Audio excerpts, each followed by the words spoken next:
안녕하세요. 유시타파 추봉기입니다. 최근 시진핑에 대한 당내 반발이 거세지고 있는 가운데 정적들도 계속 늘어나고 있는 것 같습니다. 미국이 중국 공산당과 그 가족에 대한 미국 입국을 금지하고 있고 국내외 자산까지 동결하자 시진핑에 대한 당내 고위층의 원망과 불만은 당연히 커질 수밖에 없을 것입니다. 시진핑은 시시각각 자신을 향해 다가오는 당내 반발과 위기를 돌파하고 경제, 정치, 바이러스 방역을 모두 잡을 수 있는 그 무엇인가가 필요했습니다. 그는 중앙기율검사위원회, 즉 중기위에서 그 해답을 찾은 것 같습니다. 시진핑은 지난 3년간 조용하게 지내던 중앙기율검사위원회석이 자오러지에게 큰 미션을 주었습니다. 자오러지에게 갑자기 할 일이 생긴 겁니다.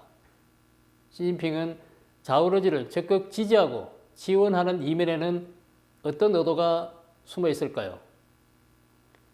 오늘은 중국 내부 동향을 살펴보려고 합니다. 최근 들어 리크창도 몸을 살릴 수밖에 없는 신세가 된 것으로 보입니다. 시진핑은 중앙기율검사위원회, 즉 중기위에서 리크창이 관장하는 경제를 감독하라고 명령하였습니다. 이는 리크창의 비밀 누설과 관계가 있는데요. 리크창의 비밀 누설은 한때 시진핑을 난처하게 만들었습니다. 리크창은 어떤 비밀을 누설하였을까요? 잠시 뒤에 말씀드리겠습니다. 지난 25일 리크창은 국무원 당 조직 회의를 주재한 자리에서 당을 엄격하게 다스리고 경제 발전을 촉진시켜서 14차 5개년 계획 목표를 확실하게 실현시킬 수 있도록 관련 시스템을 배치할 것을 지시하였는데요. 신화통신은 이번 조치가 시진핑이 중기위에서 한 연설을 바탕으로 이를 실행하기 위한 것이라고 26일 보도했습니다.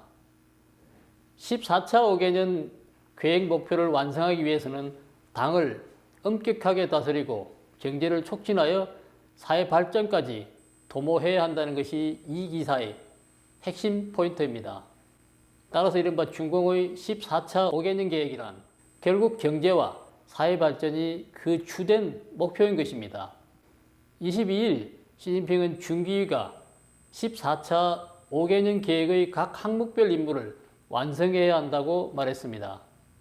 시진핑이 중기위를 앞세워 배후에서 경제를 감독하려는 의미도 매우 분명해 보입니다. 시청자분들께서도 언론을 통해서 알고 계실 겁니다. 리커창 총리는 중국 경제 정책을 책임지고 있는 인물입니다. 중국은 미중 무역 전쟁, 전염병과 대홍수 등으로 상당한 재정적 어려움에 처한 것으로 추측됩니다.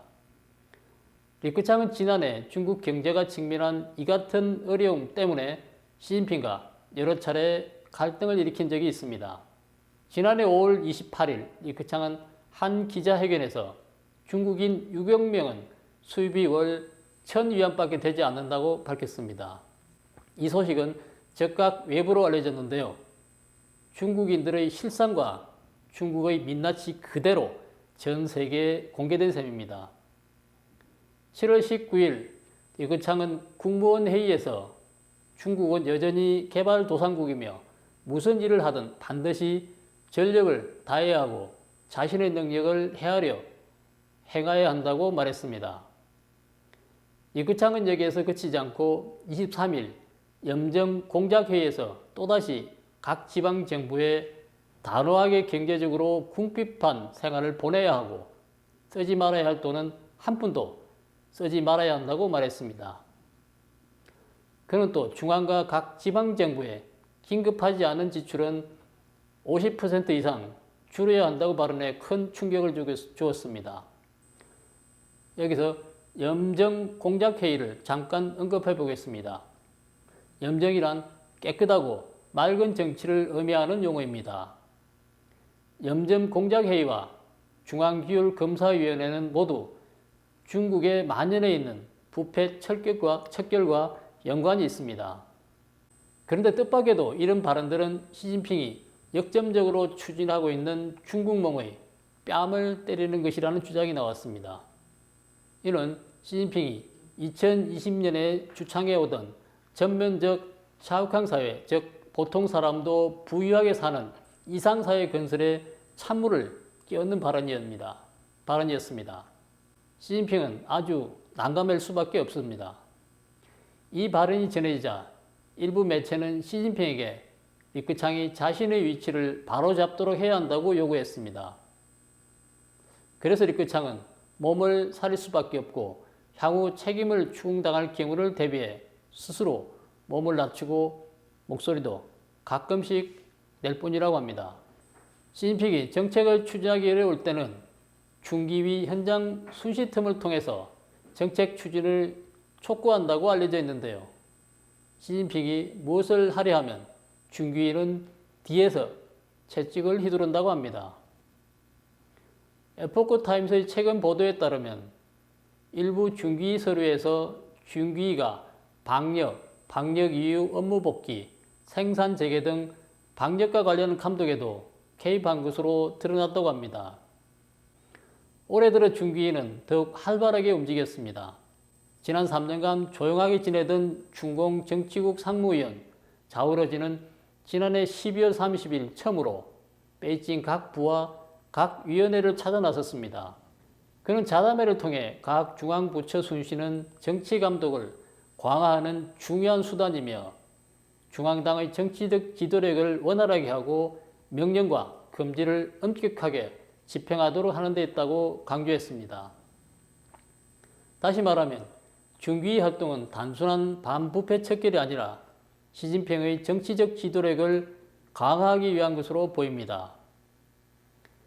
새해 첫 근무일인 1월 4일 중기위는 충칭시 부시장 겸 공안국장인 덩후일인, 전 칭하이성 부성장인 원거동 등 4명의 고위관리를 체포해 기소하였습니다. 다음 날인 5일에는 천문학적 뇌물을 받은 혐의로 중국 활용자산관리 전 회장인 라이 샤오민에게 사형을 선고했는데요. 그가 사형 선고를 받은 지 한 달도 되지 않은 29일 전격적으로 사형을 집행하였습니다. 전례 없는 일입니다. 중공이 부정부패를 더 이상 용납하지 않겠다는 강력한 의지를 표명한 것으로 보이는데요. 또 한편으로는 그만큼 내부적으로 부정부패가 만연하다는 것을 반증하는 것 같습니다. 자우러지는 주변 동료들이 비리로 계속 낙마하자 상무위원 자리에 오른 뒤에도 조용하게 지냈습니다. 게다가 여러 번 이름이 거론되기까지 했습니다. 당연히 운신의 폭이 좁아질 수밖에 없었을 겁니다. 예로부터 나라가 어지러우면 위기를 수습할 훌륭한 위인이 필요하게 됩니다. 그러나 시진핑은 마땅한 책임자를 찾을 수가 없었습니다. 자칫 잘못하면 중국몽은 백일몽이 될 상황이었습니다. 전염병 상황도 좀처럼 나아지지 않고 있고 당내와 도처에 적들이 도사리고 있을 때 시진핑은 위기를 돌파할 방책을 중기위에서 찾았습니다. 시진핑은 1월 22일 중앙당은 당, 풍, 염정, 즉 청렴한 정치 풍도 건설과 반부패 투쟁에서 얻은 성과에 만족한다며 공개적으로 중기위 자오러지를 지지하는 발언을 하게 됩니다. 이번 평가는 과거 중기위에 대한 어떤 평가보다도 후한 평가였다는 점입니다. 사실 자오러지가 한 일은 별로 없지만 시진핑은 자오러지가 지난 3년 동안 한 일을 칭찬하며 중공 18차 당 대회 이래로 당풍 염정 건설과 반부패 투쟁은 역사적 성과를 이뤘다고 했습니다. 또 시진핑은 정치 문제와 경제 문제가 얽혀 당과 국가의 정치 안전이 위협받고 있다고 말했습니다. 최근 시진핑 정적들이 점점 늘어나고 있다고 합니다. 시진핑은 정권을 유지하기 위해 끊임없이 국내외적으로 이슈를 만들어내고 있습니다.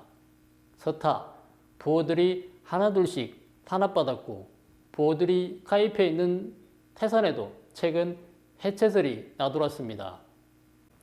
지난 1월 26일 제13기 네이먼구 전인대 4차 회의에서 연설을 하던 네이먼구 주석 부 샤오린이 갑자기 쓰러졌습니다. 방송국은 여전히 생중계 중이었습니다. 네이먼구는 전염병이 심각한 지역입니다.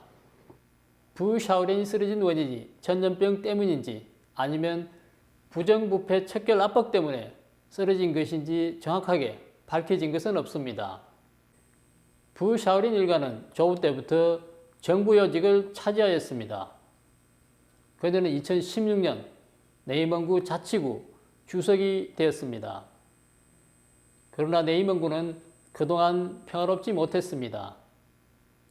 지난해 네이먼구 기율감독위원회는 지난 20년간 석탄 관련 부정을 조사하여 부정부패 599건을 적발하고 869명을 입건 조사했습니다.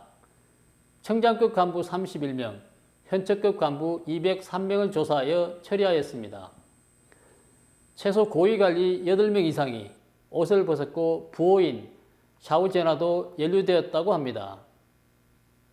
행정처분을 받고 자천된 중앙서기처석이 양징은 19차 당대회 이후 조사를 받은 최초의 당 및 국가 지도자로 알려졌습니다. 양징의 배후에는 거물인 정상무위원 류인산이 있는데 류인산도 연루됐을 가능성이 제기되고 있습니다. 몽골 태생인 류인산은 네이먼구에서 오랫동안 일했습니다.